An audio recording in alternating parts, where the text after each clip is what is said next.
બનાસકાંઠા વાવ થરાદ જિલ્લાની આંગણવાડી કાર્યકર અને તેડાગર બહેનો બીજા દિવસે પણ હડતાલ પર સરકાર માગ ન સ્વીકારવામાં ત્યાં સુધી આંદોલન ચાલુ રાખવાની ચીમકી હાઈકોર્ટના હુકમનું પાલન કરી આંગણવાડી કર્મચારીઓને ન્યાય આપવાની કરાઈ માંગ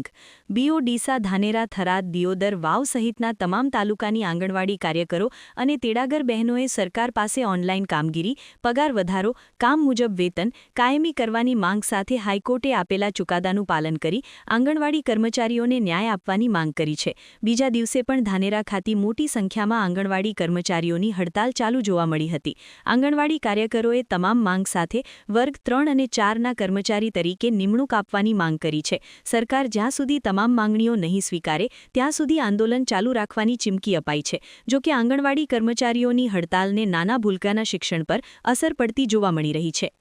બાઇટ કસ્તુરીબહેન એસોસિએશન પ્રમુખ આજે અમારા હડતાલનો બીજો દિવસ છે અમને સરકાર તરફથી કોઈ નુકસાન નથી અમે અમારા હક માટે અમે બંધાયેલા છીએ પણ અમને સરકાર કાયમી કરે ત્રીજા ચોથા ગ્રેડમાં લઈ જાય અમને અને અમારી જે માગો છે એ પૂરી કરે અને અમને માન્ય સરકાર હાઈકોર્ટનો આદેશ છે એ અમને આપે અને એફઆઈઆર સિસ્ટમ સદંતર બંધ કરો સદંતર બંધ થવી જોઈએ એ અમારો મેઇન મુદ્દો છે